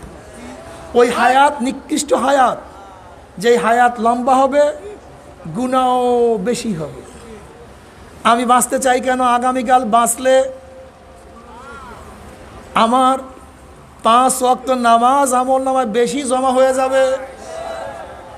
আমি কেন বাঁচতে চাই? আগামী বছর বাঁচলে 1 মাসের রোজা আমল নামায় বেশি লেখা হয়ে যাবে। আমি এক মুহূর্ত কেন বাঁচতে চাই? ওয়ান মুআজ ইবনে জাবাল রাদিয়াল্লাহু তাআলা قال قال رسول الله صلى الله عليه وسلم ليس يتحسر أهل الجنة إلا على ساعة مرت بهم لم يذكروا الله تعالى فيها। তিরমিজির মধ্যে রওয়ায়াত আছে, জান্নাতের মধ্যে জান্নাতীরা আর কোনো আফসোস করবে না, শুধু অতটুকু আফসোস করবে দুনিয়ার মধ্যে যেই সময়টুকু মাওলার জিকির ছাড়া কাটাইয়া দিছে। আমি আর 1 সেকেন্ড এর জন্য বাঁচতে চাই যেন আমার আমল নামায় একবার সুবহানাল্লাহর সওয়াব বেশি লেখা হয়ে যাবে। আমি এর জন্য বাঁচতে চাই আমার আমল নামায় একবার আলহামদুলিল্লাহর সওয়াব বেশি লেখা হয়ে যাবে। আমি এর জন্য বাঁচতে চাই আমার আমল নামায় তেলাওয়াতের সওয়াব বেশি লেখা হয়ে যাবে। আমি এর জন্য বাঁচতে চাই আমি এত মানুষকে দাওয়াত দিছি, যদি আর একটা মানুষকে দাওয়াত দিতে পারি, এই যারা চরমোনাইতে দাওয়াত দিয়া যাদেরকে নিয়ে আসছেন ওরা হেদায়েত আল্লাহ যদি আল্লাহ যদি ওদেরকে হেদায়েত দিয়া দেয়, ওরা জিন্দগিভর যত ন্যাক করবে, যাদের দাওয়াতে তারা আসছে দায়ীদের আমল নামে ওই পরিমাণে ন্যাক আল্লাহ লিখে দেবে। এর জন্য আব্বাজান দাদাজান বলতেন চরমোনাই মুজাহিদরা হলো পালা গুগু। কি গুগু? হ্যাঁ, পালা গুগুর কাজ কি? বন্যা গুগু। এক পালা গুগু হাজারো বন্য গুগু শিকার করতে পারে। আব্বাজান রহমতুল্লাহ আলাইহির কাছে অনেক মুজাহিদ এসে বলতো, হুজুর আমি অমুক জায়গায় একা। চরমোনাই মুজাহিদ তো একা থাকতে পারে না। চরমোনাই মুজাহিদ। আবার অনেকে বলে আমরা বলে দাওয়াত দিই না। আচ্ছা, দাওয়াত না দিলে এই চরমোনাই এত লক্ষ লক্ষ লোক আসলো কোথার থেকে? আমি কেন বাঁচতে চাই? আমার আমল নামায় আর একজন দাওয়াতি লোক বেশি সংযুক্ত হয়ে যাবে। আমি কেন বাঁচতে চাই? ইসলামের দাওয়াত দেওয়ার জন্য, অন্যার মোকাবেলা করার জন্য। আমি কেন বাঁচতে চাই? আমার আমল নামায় একটা নেকি বেশি লেখার জন্য। আমি কেন বাঁচতে চাই না? এজন্য আমার আমল নামায় একটা মিথ্যার গুনাহ না লেখা হয়, আমার পাপ যেন না লেখা হয়, নামাজ যেন কাজা না হয়। যারা দুনিয়ার পাগল, যারা দুনিয়ার পাগল, তুমি কেন বাঁচবা? দোকানদারি করার জন্য। আগামীকালও দোকানদারি করবো, দরকারটা কি দোকানদারি করার? আগের দিন মরিয়া যাও, কমপক্ষে ফিতনার থেকে বাঁচিয়া গেল। আগামীকালও চাকরি করবা, একদিন আগে মরিয়া যাও, কমপক্ষে চাকরির ঝামেলার থেকে বাঁচতে পারবা। আগামীকাল কৃষি করার জন্য একদিন আগে মরিয়া যাও, কমপক্ষে কৃষির কষ্ট থেকে নিজেকে হেফাজত করতে পারবা। কিন্তু আমি মরতে চাই কেন? আল্লাহর রাস্তায় শহীদ হয়ে যাব। আমি মরতে চাই কেন? মাওলার সাথে দেখা করার জন্য। কেন? মাওলার সাথে বন্দার পর্দা হলো মৃত্যু। মৃত্যু হইলে মাওলাকে দেখতে পারবো, এর জন্য মরতে চাই। এর জন্য কি বলা ঠিক না? ইন্না সালাতি ওয়া নুসুকি ওয়া মাহইয়াই ওয়া মামাতি লিল্লাহি রাব্বিল আলামিন। যারা চরমোনাই ময়দানে আসছেন, আমাদের জানি ইবাদত, আমাদের মালি ইবাদত, আমাদের বাঁচিয়া থাকা, আমাদের মৃত্যুবরণ করা কার জন্য? একমাত্র আমার মাওলার জন্য। যদি মাওলার জন্য সব কিছু হয়ে যায়, মাল্লাহুল মাওলা ফালাহুল কুল। যার জন্য মাওলা হয়ে যাবে তার জন্য সব কিছু হয়ে যাবে। জোরে বলেন সুবহানাল্লাহ।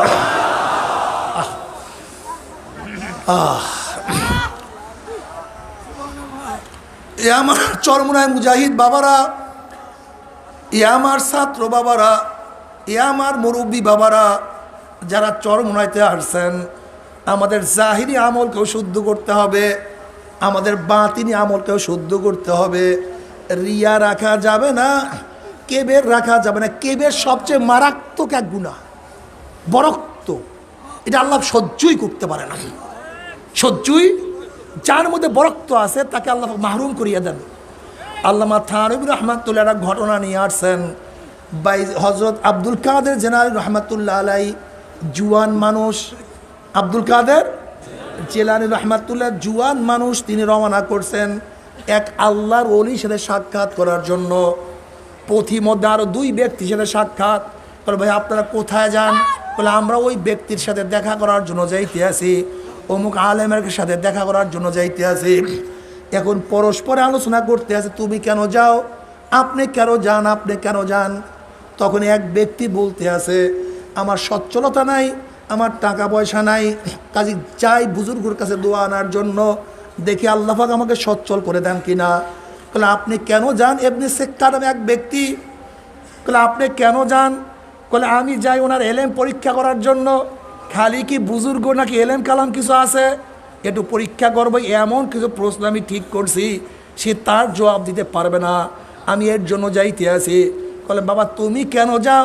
বলে আমি যাইতে আছি আল্লাহর অলির কাছে, একটু দোয়া নেব, দেখিনি তার সোহবত গিয়ে আল্লাহ পাক আমাকে কবুল করিয়া ফেলায়, আমাকে মাওলা পাক রব্বুল আলামিন পছন্দ করিয়া ফেলায়। সোহবত ছাড়া কিছু হবে না, সোহবত ছাড়া মাওলাকে পাওয়া যাবে না। সোহবত সবচেয়ে দামি জিনিস, সোহবত লাগবে। বলে দেখি আল্লাহর ওলির সোহবতে গিয়া আল্লাহ পাক আমাকে কবুল করেন কিনা। তিনজন চলে গেছেন। আল্লাহ পাক রব্বুল আলামিন ওই বুজুর্গের মধ্যে ইলহাম করছেন। আল্লাহ পাক রব্বুল আলামিন ইলহাম করার কারণে বুজুর্গ প্রত্যেকের অবস্থা বুঝতে পারছে। তার কাছে বয়ান করার আগেই বুজুর্গ বলতে আছে, আমি তোমার পায়ের নিচে স্বর্ণের খনি দেখতে আছি, রূপার খনি দেখতে আছি, তুমি সচ্ছল হয়ে যাবা, তোমার কোনো টেনশন নাই। আর ওই আপনি সেক্কাকে বলতে আছে, তুমি এই প্রশ্ন নিয়ে আসছো, এই প্রশ্নের জবাব এইটা, তুমি এই প্রশ্ন নিয়ে আসো, তার জবাব এইটা, তুমি এই প্রশ্ন করতে চাও, তার জবাব এইটা, লেকিন আমি তোমার কপালের মধ্যে মোরতাদ কুফুরি চিহ্ন দেখতে আছি। নাউযুবিল্লাহ। আর আব্দুল কাদের জিলানী রাহমাতুল্লাহর কাতাকায় বলতে আছে, আল্লাহ পাক রব্বুল আলামিন তোমাকে এত বড় বুজুর্গ বানাইবে, একদিন তুমি বাগদাদের মসজিদের মেম্বারে বলবা যে সমস্ত ওলিদের ঘাড়ের উপরে আমার পাও, তুমি জজবার হাতে এই কথা বলবা। ঠিকই আব্দুল কাদের জিলানী রাহমাতুল্লাহ আলাইহি আল্লাহ পাক রব্বুল সেই মাকাম দান করছেন। উনি একদিন বাগদাদের মসজিদে বয়ান করতে গিয়ে জজবার হালতে বলছিল সমস্ত ওলিদের কাঁধের উপর আমার পাও। আল্লামা থানভী রাহমাতুল্লাহ আলাইহি বলেন, আল্লাহ পাক রব্বুল আলামিন কুদরতিভাবে নবী ইব্রাহিম আলাইহিস সালাতু ওয়াস সালামের সেই আওয়াজের মতো সমস্ত ওলিদের কানে সেই আওয়াজ পৌঁছাইয়া দিছিলেন এবং তত হইতে বাধ্য হয়েছিল। আর ইবনে সেক্কার অবস্থা এরকম হয়েছে, সে গভর্নরের বাদশার দুধ, বড় আলেম তো, দুধ হিসাবে তাকে রোমে পাঠানো হয়েছে। যখন রোমে পাঠানো হইল, সেখানে রোমের খ্রিস্টানের এক মেয়ের প্রেমে পড়িয়া তার ঈমান আখলাক সব ধ্বংস করিয়া মোরতাদ হইয়া গেছে। বুজুর্গদের বরদোয়ার মধ্যে পড়িও না কেউ, খুবই খতরনাক, ভালো লাগে না, চুপচাপ চলিয়া যাও, বরদোয়ার মধ্যে পড়িও না, দরকারটা কি, খুব কঠিন মাসালা, কি কথা ঠিক না? সোহবত সবচেয়ে দামি, সোহবতের দামি কোনো জিনিস নাই। এর জন্য দেখছি চরমুনার ময়দানে আসলে অনেক মানুষ আসছে, বয়ানও শোনে নাই, কিন্তু চরমুনায় এই সোহবতে থাকার কারণে, আল্লাহ ওদের সোহবতে থাকার কারণে কলমের মধ্যে পরিবর্তন চলে আসছে।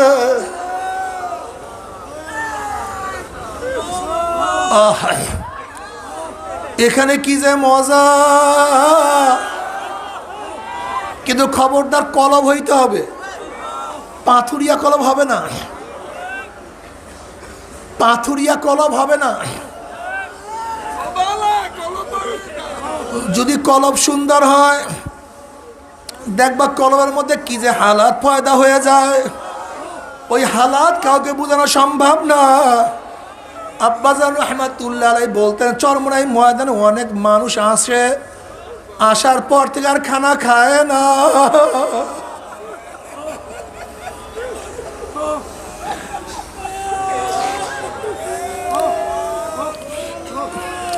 এরকম আব্বাজান বারবার বলতেন।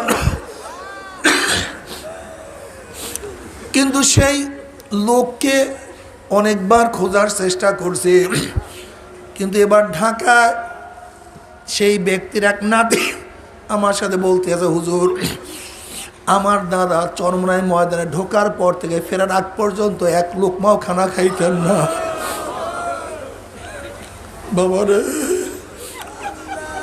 এই চরমুনার ময়দানে কত মানুষের চোখের পানি, কত আল্লাহর চোখের পানি, এই মাটি কত জিকিরের সাক্ষী, এই মাটি কত লক্ষ কোটি জিকিরের সাক্ষী হয়ে আছে।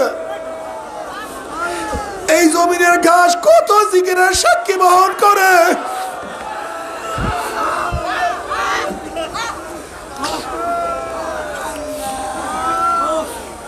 আল্লাহ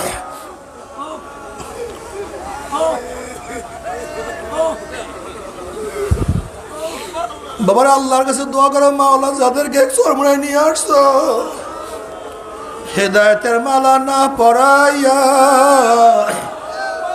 কাউকে বিদায় দিও না আল্লাহ। আল্লাহ আমাদের সবাইকে হেদায়েতের মালা পরায় দাও। হেদায়েতের মালিক তুমি। নবী ইব্রাহিম তার ছেলেকে হেদায়েত দিতে পারে নাই, নবী লূত আলাইহিস সালাম তার স্ত্রীকে হেদায়েত দিতে পারে নাই, নবী নূহ আলাইহিস সালাম তার ছেলেকে হেদায়েত দিতে পারে নাই, নবী ইব্রাহিম তার বাবাকে হেদায়েত দিতে পারে নাই, নবী লূত আলাইহিস সালাম তার স্ত্রীকে হেদায়েত দিতে পারে নাই। হেদায়েতের মালিক তুমি।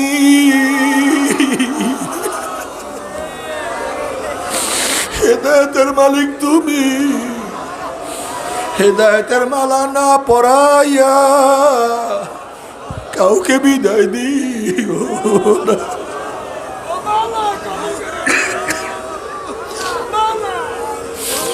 আল্লাহ তোমার মোহাব্বত আমাদেরকে পরিপূর্ণ করিয়া দিও।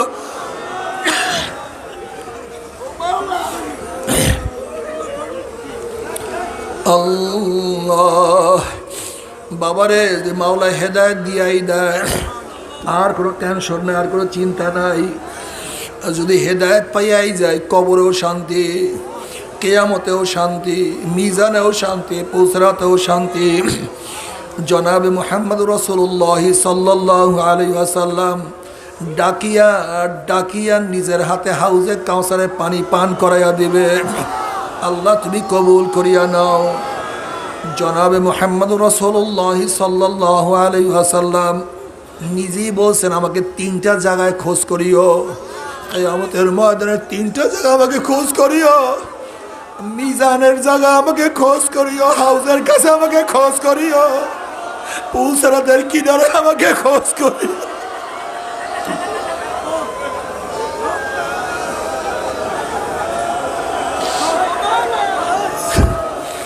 বাবারে ও যুবকরা, ও আমার মুরব্বী বাবারা, আমার নবীকে খোঁজ করার জন্য যখন আমরা তার কাছে যাব, যদি আমার নবীর চেহারায় দাড়ি থাকে, আমার চেহারা দাড়ি না থাকে, আমার নবীর সামনে কেমনে দাঁড়াবো?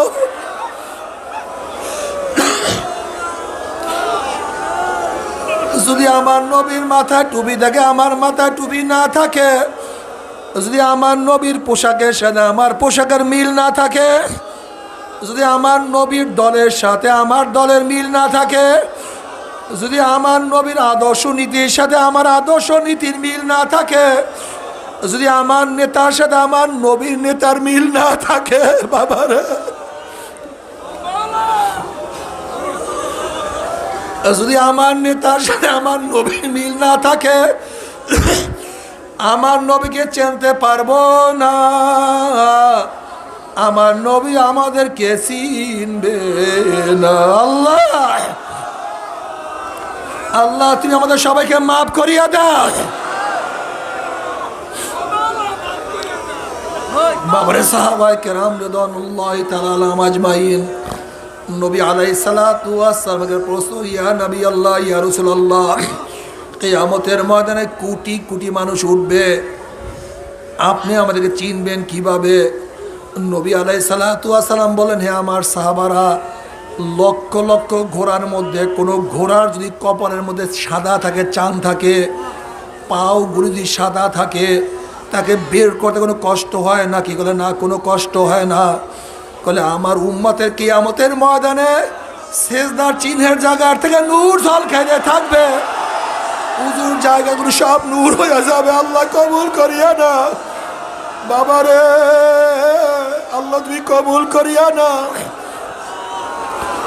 নবী আলাইহিস সালাতু ওয়াস সালাম পুসরাতের কিনারা দাঁড়ায়া থাকবে, সমস্ত উম্মত পাড়ি দিয়া চলিয়া যাবে, আল্লাহ তুমি কবুল করিয়া নাও। কিন্তু আমার যুবক বাবারা, আমার মুরব্বী বাবারা, আল্লাহ না করুক মাওলা যদি হেদায়েত নাই দে, আল্লাহ তুমি না করিয়া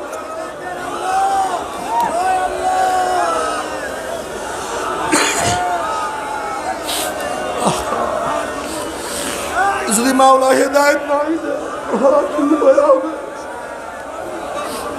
আল্লাহ তুই আমাদের সবাইকে হেদায়েত দিয়া দে।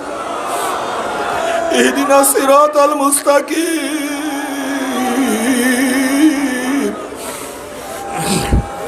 ইহদিনা সিরাতাল মুস্তাকিম, ইহদিনা সিরাতাল মুস্তাকিম। মাওলা হেদায়েত দিয়া দাও, হেদায়েতের মালা না পরাইয়া না ডাক দিও না, ডাক দিও।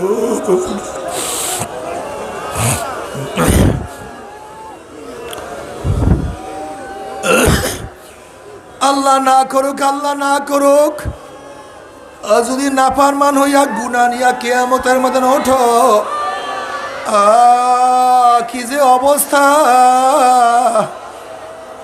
ওয়া আম্মা মান উতিয়া কিতাবাহু বিশিমালিহি ফায়াকুলু ইয়া লাইতানি লাম উতা কিতাবিয়া ওয়া লাম আদরি মা হিসাবিয়া ইয়া লাইতাহা কানাতিল কাযিয়া মা আগনা আন্নি মালিয়া হালাকা আন্নি সুলতানিয়া খুযুহু ফাগুল্লুহু সুম্মাল জাহিমা সাল্লুহু সুম্মা ফি সিলসিলাতিন যারউহা সাবউনা যিরাআন ফাসলুকুহু। যাদের আমল নামা বাম হাতে পড়িয়া যাবে, বাম হাতটা সিনা ফাড়িয়া পিছনের দিকে চলিয়া যাবে। ইয়া লাইতানি লাম উতা কিতাবিয়া ওয়া লাম আদরি মা হিসাবিয়া ইয়া লাইতা কানাতিল কাযিয়া। তখন নাফরমান বলবে আফসোস, আফসোস যে আমি আমার আমল নামা না পাইতাম, আফসোস যে আমি আমার আমল নামা না দেখতাম। এত নামাজ কাজা, এত রোজা কাজা, এত দাড়ি কাটার গুনাহ, এত মিথ্যার গুনাহ, এত গীবাতের গুনাহ, এত সুদের গুনাহ, এত জেনার গুনাহ, এত কবিরা গুনাহ। ইয়া লাইতানি লাম উতা কিতাবিয়া ওয়া লাম আদরি মা হিসাবিয়া ইয়া লাইতা কানাতিল কাযিয়া।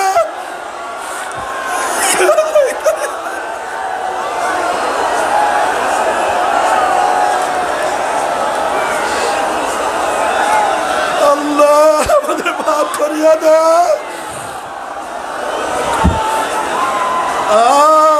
আফসোস যদি আমার মৃত্যু শেষ হইয়া যাইত, কবর থেকে কিয়ামতের ময়দান না উঠতাম। আল্লাহ,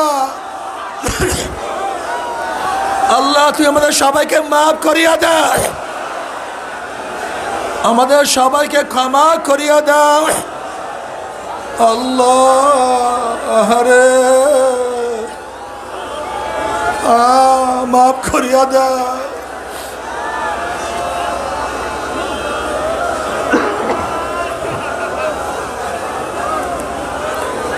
মাগনানি মালিয়া হালাকানি সুলতানিয়া। এখন নাফরমান বলবে আমার মাল আমাকে কোনো উপকার করতে পারলো না, যেই মালের পিছনে এত ঘোরা ঘুরলাম, এত সময় দিলাম, মাগনানি মালিয়া, কই মাল আমাকে কোনো সাহায্য করলো না, আমাকে কোনো উপকার করলো না। হালাকানি সুলতানিয়া, আমার সভাপতিগিরি, আমার সেক্রেটারিগিরি, আমার মেম্বারি, আমার চেয়ারম্যানই, আমার এমপি, আমার মিনিস্ট্রি, আমার ক্ষমতা, আবার বাদশাহী সব ধ্বংস হয়ে গেল। এখন আমি একা, কই আমার ছেলে, কই আমার বাবা, কই আমার মা, কই আমার ভাই, কই আমার দল, কই আমার নেতা, কই আমার ক্ষমতা? কিছু নাই, কিছু নাই, কিছু না। আল্লাহ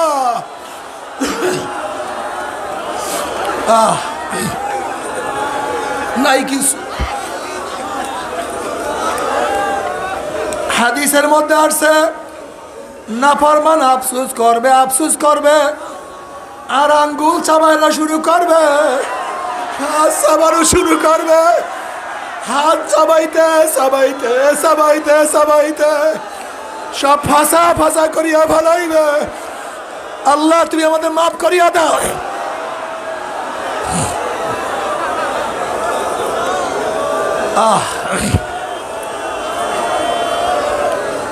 কিয়ামতের ময়দান খুবই মারাত্মক, খুবই ভয়াবহ জায়গা।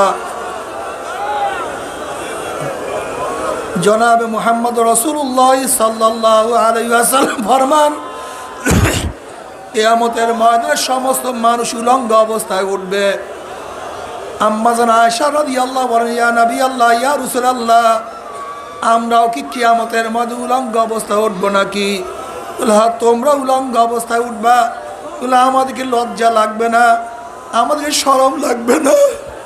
কাল আয়েশা রে, কিয়ামতের অবস্থায় এত মারাত্মক, এত কঠিন, সমস্ত মানুষের চোখ উপরের দিকে উঠবে, নিচের দিকে নামাতে পারবে না। আল্লাহ তুমি আমাদের সবাইকে মাফ করিয়া দাও। এখন আফসোস করতে থাকবে, আমার মাল নাই, আমার সাথী নাই, আমার কিছু নাই। এবার আল্লাহ পাক বলবে, খুজুহু ফাগুল্লুহু, এ ফেরেশতারা, নাফরমানকে ধর, ওকে বান্ধিয়া ফেলা। খুজুহু ফাগুল্লুহু সুম্মাল জাহিমা সাল্লুহু। আল্লাহ পাক হুকুম দেওয়ার সাথে সাথে যেইভাবে কুকুরের পায়ের মধ্যে রশি লাগাইয়া কুকুরকে টানতে টানতে কূপের মধ্যে ফালাইয়া দেয়, ঠিক নাফরমানের হাত পায়ের মধ্যে শিকার লাগাইয়া টানতে টানতে টানতে টানতে জাহান্নাম জাহান্নামে ফালাইয়া দিবে। আল্লাহ মাফ করিয়া দাও বাবারে।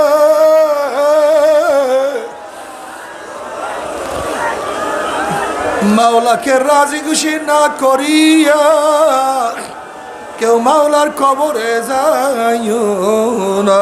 আল্লাহ আল্লাহ তুমি আমাদের সবাইকে মাফ করিয়া দাও। আল্লাহ তোমার মহব্বত অন্তর মধ্যে জমা করিয়া দাও। আল্লাহ তোমার নবীর সুন্নাত অনুযায়ী আমল করার তৌফিক দিয়া দাও। আল্লাহ তোমার নবীর সুন্নাত অনুযায়ী আমল করার তৌফিক দিয়া দাও। মান আহাব্বা শাইয়ান আকসারা যিকরাহু, যেই যেই জিনিসকে বেশি মহব্বত করে সেই সেই জিনিসের স্মরণও বেশি করে। কিয়ামতের ময়দানে যারা মাওলাকে মহব্বত করবে, জিকির আজকার বেশি করবে, তারা হাসতে হাসতে মাওলার জান্নাতে চলিয়া যাবে। কাজী এমনভাবে মাওলার জিকির করব যেন মাওলার রাজি খুশি না হইয়া পারে না। লা ইলাহা ইল্লাল্লাহ।